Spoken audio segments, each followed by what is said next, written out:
Hello दोस्तों, प्रतिमा GS academy पर आप सभी का स्वागत है।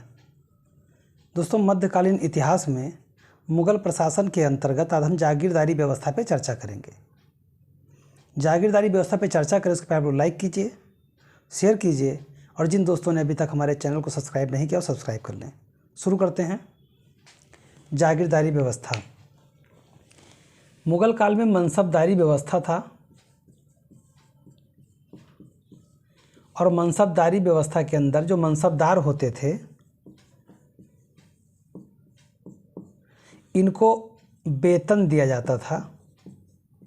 तो इस वेतन को देने के लिए दो व्यवस्थाएं थीं।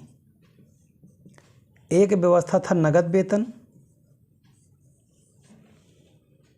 जात और सवार पे ध्यान रख करके जात और सवार पे ध्यान रख करके नगद वेतन दिया जाता था और जिसको नगद वेतन नहीं दिया जाता था उसे जागीर दी जाती थी और उस जागीर से वह अपने वेतन का राजस्व वसूल लेता था और जो बचा हुआ राजस्व होता था फवाजिल उसे सरकार में जमा कर देता था। तो जागीर व्यवस्था जब शुरू किया गया, ये अकबर के काल में इसकी नींव पड़ी थी। जागीर व्यवस्था को अकबर के काल में नींव पड़ा था और शाहजहां के काल में ये काफ़ी विस्तृत था। औरंगजेब के समय में ऐसी स्थिति आ गई थी कि जागीरदार ज़्यादा थे, जागीरें कम पड़ गई थीं। अकबर ने जागीरदारी व्यवस्था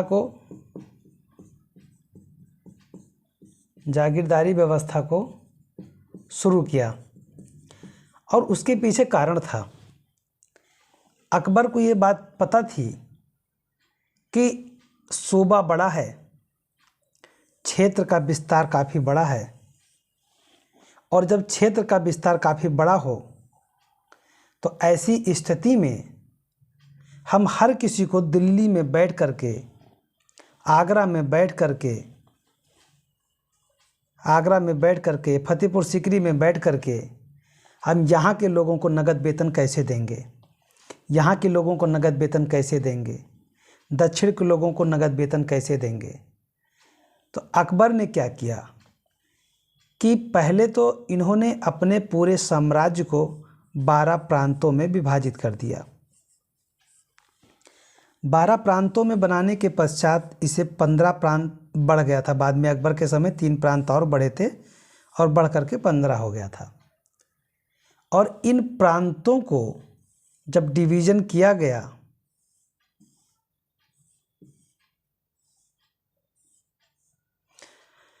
डिवीज़न करने के बाद ये हो गए छोटे छोटे, और छोटे छोटे प्रांत जब हो गए तो इनका दायित्व भी दिया गया सूबेदार को। और सूबेदार को देने के बाद में फिर अन्य जो मनसबदार थे, यहाँ का मनसबदार है उसको जागीर दिया गया है उत्तर पश्चिम का, दक्षिण का मनसबदार है उसे जागीर दिया गया है मुल्तान का। इससे फ़ायदा ये होता था कि कोई भी शासक के खिलाफ नहीं जा सकता था, विद्रोह करने की स्थिति में नहीं होता था।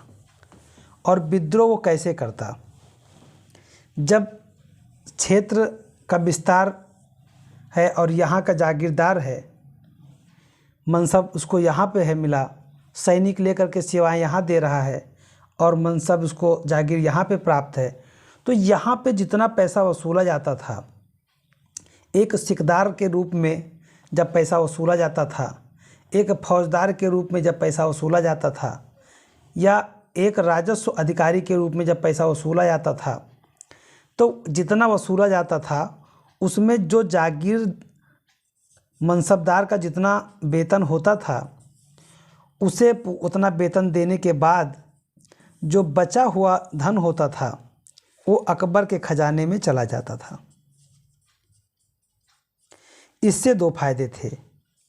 पहले चीज़, जो ये वसूली होता था इस जागीर का, उसका पैसा कौन देता था? उसका पैसा देता था सूबेदार, और या तो मनसबदार देता था। यानी अकबर का उस पैसे के वसूली में, राजस्व के वसूली में उस जागीर से ज़्यादा खर्चा नहीं आता था और जो बचा हुआ फवाजिल होता था वो केंद्र में आ जाता था। और दूसरी चीज़ ये था कि जब व्यक्ति यहाँ है, जागीरें यहाँ हैं, तो ये विद्रोह भी नहीं कर पाएगा। यानी देश के एकीकरण को बनाने के लिए अकबर ने इसकी नींव रखी थी। मनसब स्थानांतरित भी होते थे, जागीरें भी स्थानांतरित होती थीं, जागीरें भी आनुवांशिक नहीं थीं। अच्छा, कुछ ऐसी जागीरें थीं जो वहीं के स्थानीय लोगों के लिए होती थीं, जैसे वतन जागीर। वतन जागीर एक ऐसी जागीर होती थी जिसके लिए जो स्थानीय शासक होते थे, ये राजपूतों में लागू होता था। जैसे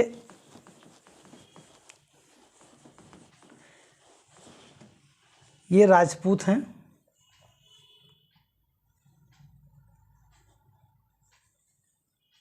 अकबर का ये क्षेत्र है और ये क्षेत्र राजपूतों का क्षेत्र माना जाता था।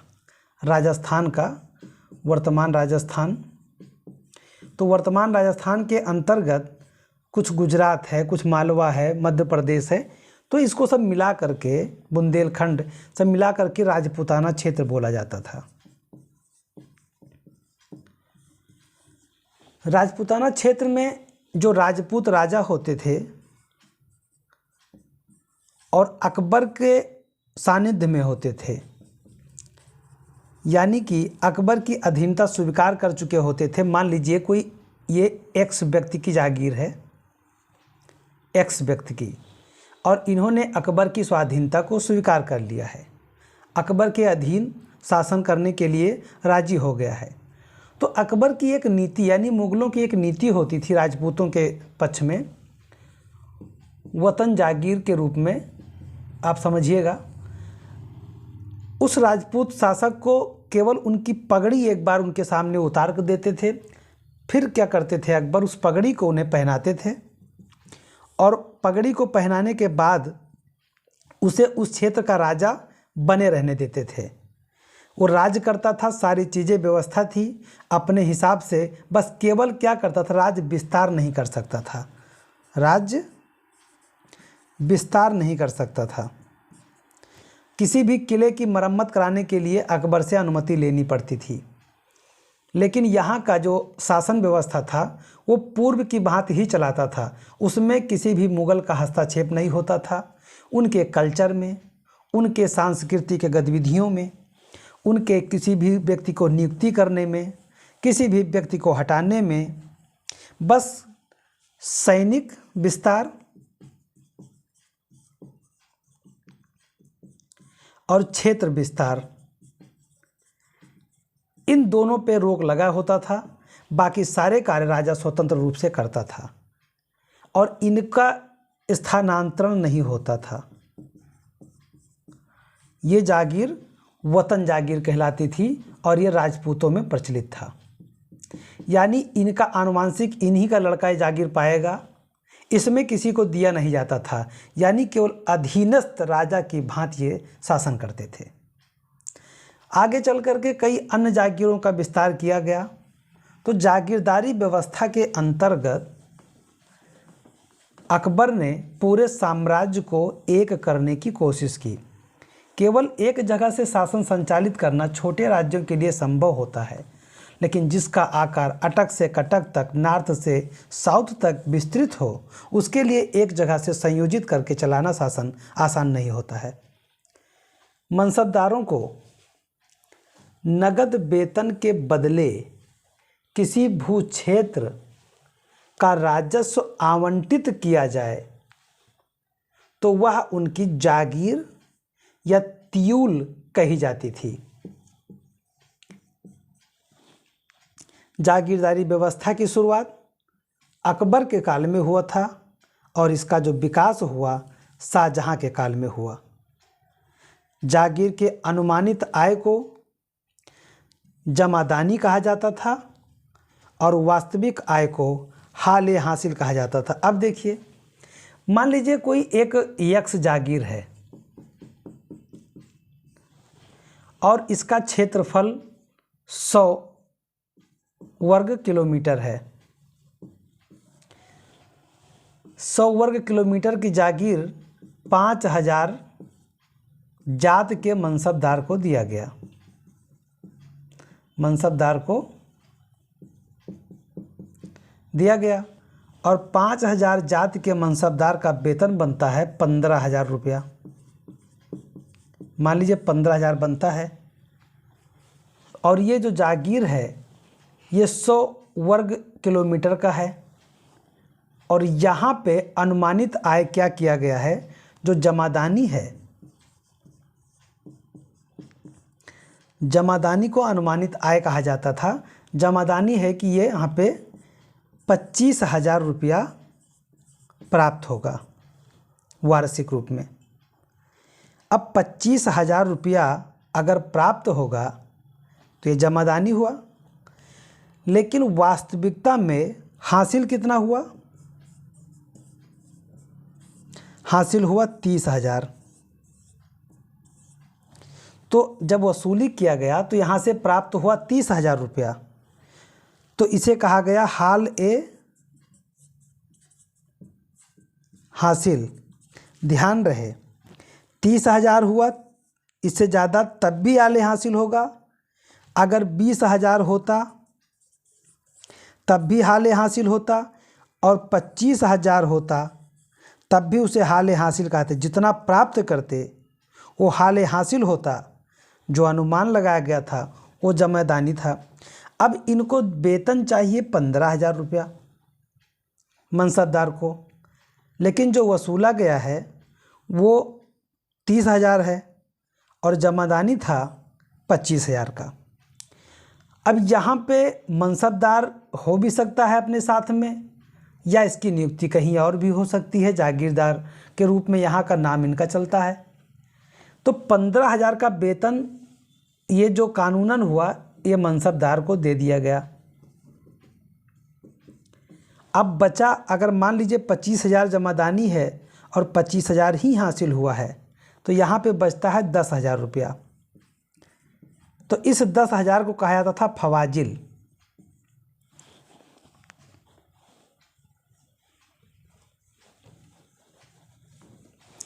ये जो 10,000 रुपया बचा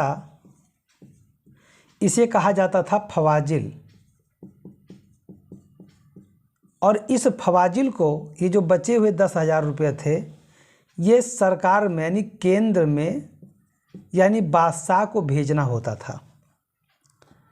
अगर 30,000 रुपया वसूला गया तो 15,000, अगर 20,000 बचा तो 5,000, मतलब 15,000 के ऊपर जितना जमाए हासिल हुआ वो दिया गया।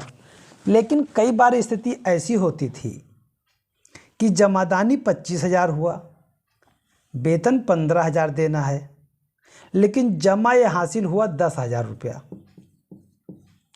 जब जमाए हासिल 10,000 रुपया होता था तब बादशाह को सूचना दिया जाता था कि यहाँ का जमा हासिल जो है, यहाँ पे जो हाल हासिल है वो 10,000 हुआ है और जमादानी 25,000 था। अनुमानित था कि वहाँ से 25,000 मिलेगा, लेकिन मिला है 10,000 रुपया और मनसबदार को 15,000 देना है। तब इसमें 5,000 रुपया केंद्र सरकार मिलाती थी और फिर मनसबदार को दिया जाता था। तो जागीरदारी व्यवस्था के लिए ये जो पद्धतियाँ थीं, इस पद्धति को अपनाया गया था और इस पद्धति के माध्यम से केंद्र में पूरी सल्तनत को यानी पूरी बादशाहत को सजो करके रखा जाता था। यानी आप ये समझ गए जमादानी क्या था और जमाए हासिल क्या था। हाल हासिल और जमादानी और हाल हासिल में जो अंतर होता था, यानी कि ध्यान ये भी रहे कि जो कम पड़ता था तब तो केंद्र लगाता था, लेकिन जो ज़्यादा हो जाता था, मान लीजिए जमादानी कितना है, जमादानी है 25,000, यानी अनुमानित है कि इस क्षेत्र से 25,000 मिलेगा। मनसबदार को कितना देना है, मनसबदार का वेतन कितना बनता है 15,000, लेकिन हाले हासिल कितना हुआ, हाले हासिल अगर हाले हासिल 30,000 रुपया हुआ तो 15,000 देने के बाद 15,000 शेष बचा। जो ये 15,000 शेष बचा इसे कहा जाता था फवाजिल। लेकिन मान लीजिए कि फवाजिल ना हो करके यहाँ का जो उत्पादन यहाँ जो मिला था वो 10,000 होता, हाल हासिल 10,000 होता, तो 5,000 केंद्र मिला करके केंद्र सरकार यानी कि बादशाह अपने खजाने से उस मनसबदार के लिए मिलाते थे, या 5,000 का अलग से और जागीर उन्हें दी जाती थी, तब जाकर के उनका वेतन प्राप्त होता था। इसको कहते थे नगदी जागीर। नगदी जागीर के नाम से इसको जाना जाता था। अब नगदी के बाद मान लीजिए कि जागीर वाई और जागीर ए, दो जागीरें हैं। यहाँ पे का मनसबदार हैं, यहाँ पे खा मनसबदार हैं। अब यहाँ पे जो जमादानी था, अगर जमादानी यहाँ पे है 25,000 की, ये 25,000 जमादानी है और यहाँ का मनसबदार का वेतन है 15,000, तो केंद्र सरकार बादशाह ये उम्मीद करते थे कि ये हर साल 10,000 रुपया फवाजिल जमा करेंगे। लेकिन जब इन्होंने वसूली किया यहाँ पे, यहीं पे इनको जागीर मिला और यहीं पे इनकी नियुक्ति है। कई बार होता था कि जागीर X जगह मिलती थी और नियुक्ति P जगह पे होता था, तो अंतर हो जाता था, तब कोई दूसरा वसूलता था। लेकिन कई ज़्यादातर यही होता था कि जहाँ की जागीर मिलती थी मनसबदार वहीं पे जो है शासन करता, तब उनको नियुक्ति मिलती थी। अब यहाँ पे का व्यक्ति थे बेईमान। इन्होंने जब वसूली किया तो हाल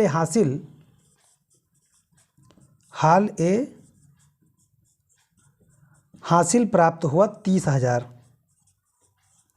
अब इन्होंने क्या बताया, का व्यक्ति ने सरकार को क्या बताया कि 15,000 अपना वेतन ले लिए और 5,000 वापस भिजवा दिए, यानी 10,000 का कर लिए चोरी।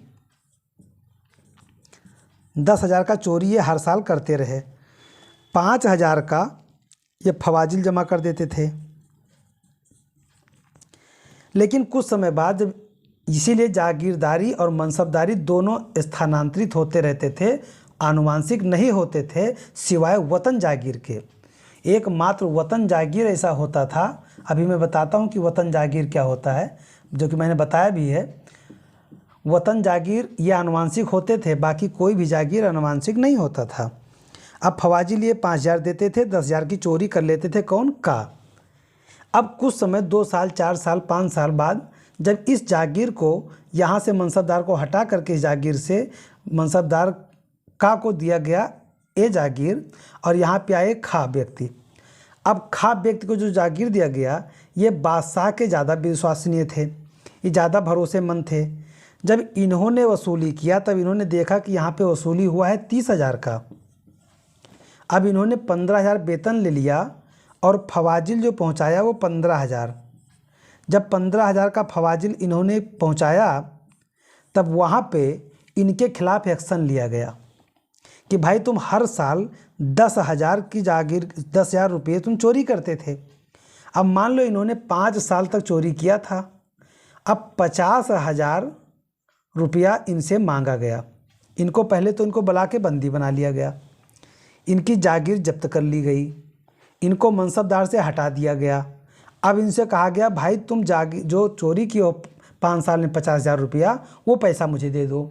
इन्होंने कहा नहीं, तो इनकी जितनी संपत्ति होती थी ये सब सरकार कब्जे में ले लेती थी और इनको कैद में डाल देती थी या तो मरवा देती थी। इस तरह की प्रवृत्ति के साथ जागीर व्यवस्था का संयुक्त रूप से और सशक्त रूप से शासन करते थे। लेकिन इसके दूसरे पहलू भी थे। मान लीजिए कि इन्होंने यहाँ पे जब थे तो पैसा खूब इकट्ठा कर लिया, लेकिन जब इनको यहाँ से ट्रांसफ़र किया गया तब तक बादशाह बदल गया, और इन्होंने जब बादशाह बदले और उत्तराधिकार का युद्ध हुआ उसमें इन्होंने जो जीता उसका साथ दे दिया। तब इनको इससे बड़ी जागीर दी जाती थी और इनका कद बढ़ जाता था। जो ईमानदार होते थे जिसके जो उनको हटा दिया जाता था। तो कई प्रकार के राजनीतिक षड्यंत्रों के शिकार भी होते थे।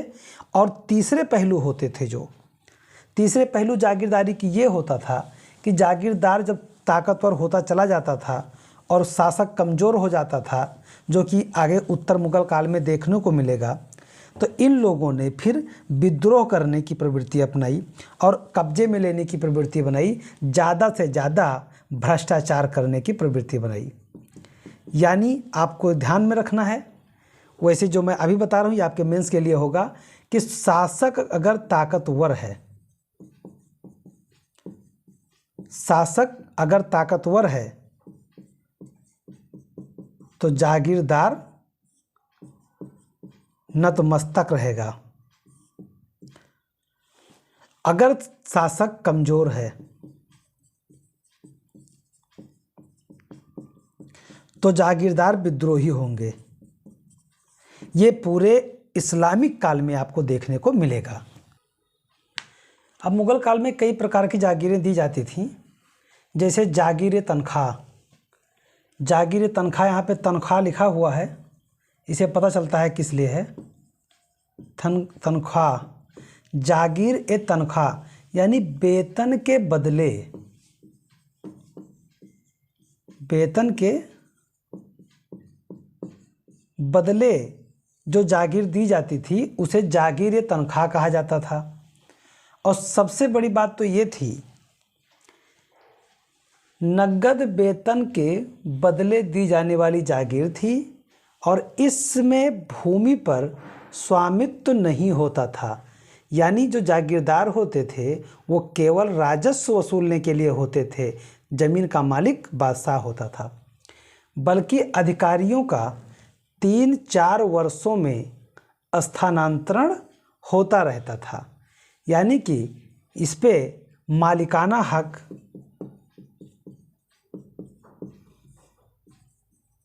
मालिकाना हक जो होता था वो बादशाह का ही होता था, बादशाह का होता था। अगला था मशरूत जागीर।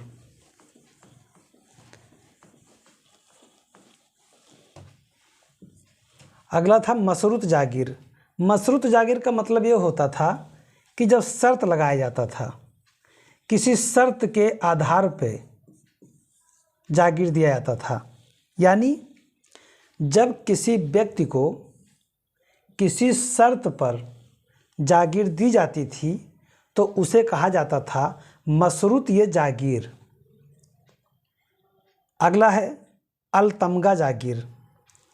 देखिए, अलतमगा जागीर ये बहुत ही इम्पॉर्टेंट है, मोस्ट इम्पॉर्टेंट कह सकते हैं, मोस्ट इम्पॉर्टेंट। अभी तक अगर 10 बार जागीर से प्रश्न आया है तो उसमें से 4 बार अलतमगा जागीर पूछा गया है। अलतमगा जागीर वो होता था, पहली चीज़ तो इसे जहांगीर ने शुरू किया था।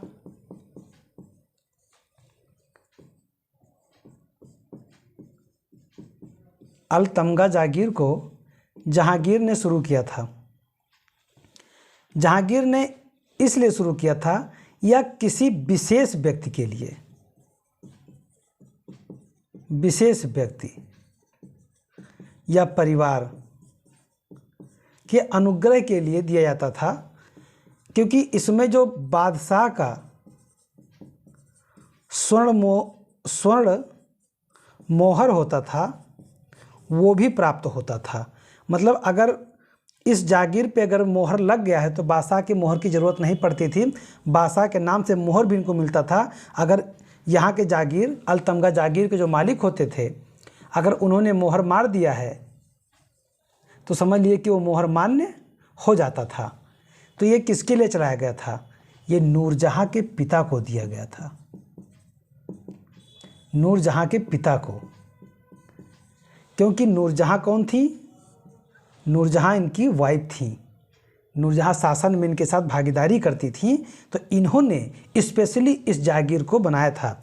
तो यहाँ पे आपको याद ये रखना है कि जहांगीर के काल में प्रदान की गई थी या किसी विशेष अनुग्रह प्राप्त परिवार को दिया जाता था। जिसमें सम्राट की स्वर्णिम मोहर के साथ प्रदान किया जाता था।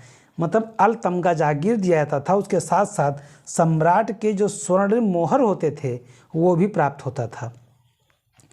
अगला जागीर है एम्मा जागीर। एम्मा जागीर को जो उलेमा होते थे, मुस्लिम धर्मविद होते थे, मुस्लिम विद्वान होते थे, उलेमा, उन्हें दिया जाता था। और इसकी भी शुरुआत जहांगीर ने किया था। यानी अलतमगा का शुरुआत जहांगीर ने किया, एम्मा जागीर का शुरुआत भी जहांगीर ने किया, और बाकी मशरूत जागीर तनख्वाह अकबर के समय से चल रहा था। आगे भी और हैं। वतन जागीर। वतन जागीर मनसबदारों को उनके अधिकार क्षेत्र के लिए दिया जाता था। अधिकार क्षेत्र या अधिराज्य के लिए। जैसे कि मैंने पहले बताया कि मान लीजिए कि अकबर के समय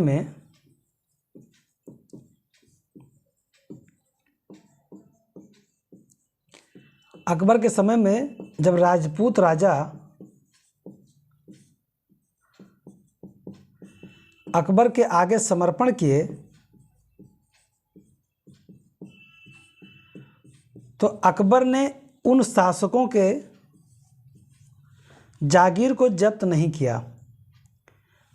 मान लीजिए वाई एक्स जेड ए 4 राजा हैं, और 4 राजा में से इन राजाओं ने जब अकबर की अधीनता स्वीकार की तो अकबर ने इन सभी राजाओं को उनका राज्य ही वापस कर दिया, इन्हें ही दे दिया।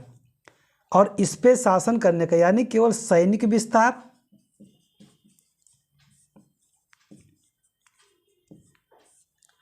और क्षेत्र विस्तार,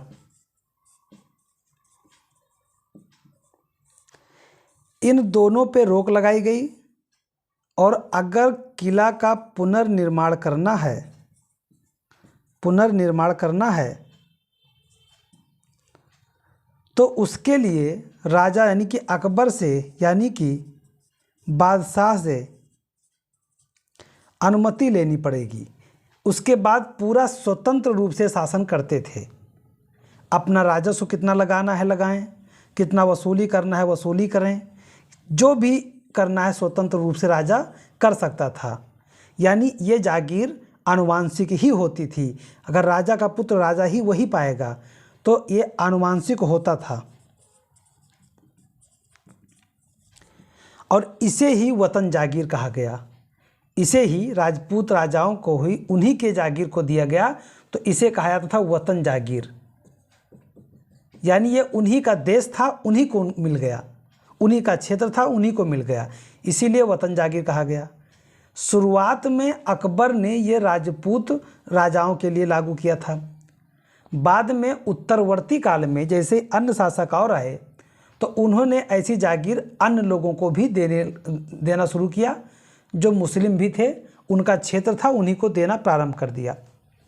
यानी आरंभ में अकबर ने केवल राजपूत शासकों को यह जागीर प्रदान किया था, किंतु बाद में अन्य वंशानुगत शासकों को भी यह जागीर दिया जाने लगा। तो वतन जागीर क्या है आपको पता हो गया। अब है इनाम जागीर।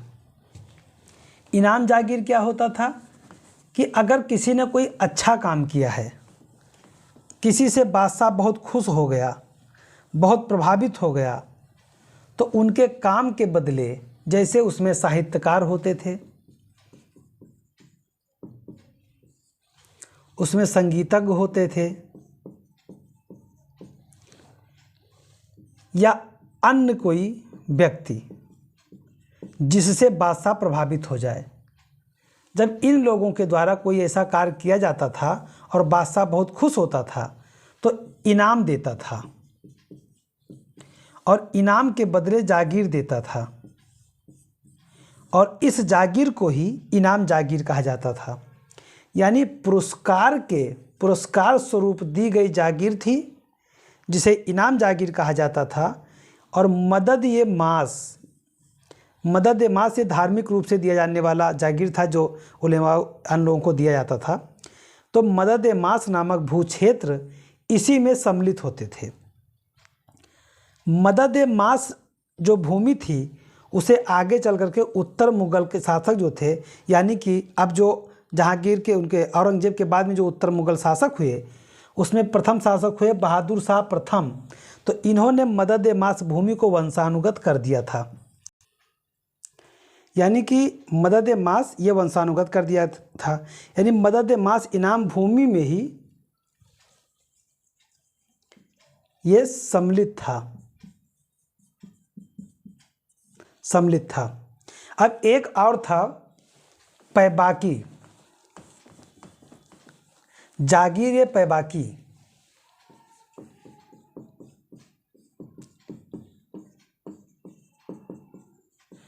जागीर पैबाकी, अब ये क्या होता था? अब मान लीजिए कि 1 2 3 4 इतने समझिए, A B C D ये 4 जागीरें हैं। 4 जागीरों में चारों मनसबदार को जागीर प्राप्त है।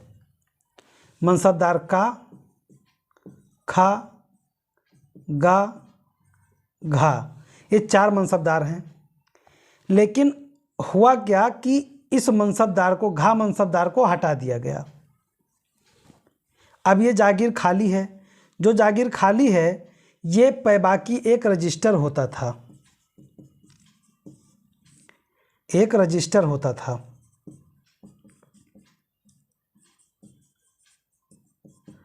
इस रजिस्टर में इसका नाम लिख लिया गया कि सी जागीर खाली है, यानी अब ये किसके पास हो जाता था? ये हो जाता था केंद्र के पास।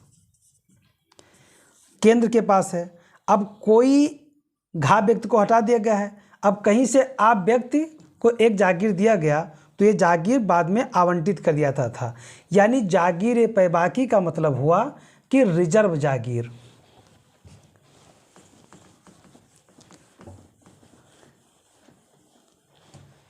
सरकार के पास, यानी बादशाह के पास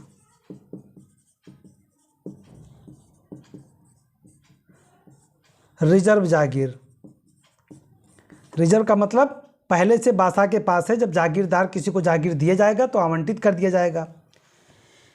अब ये तो हो गई स्थिति की रिजर्व है तो दे दिया जाएगा।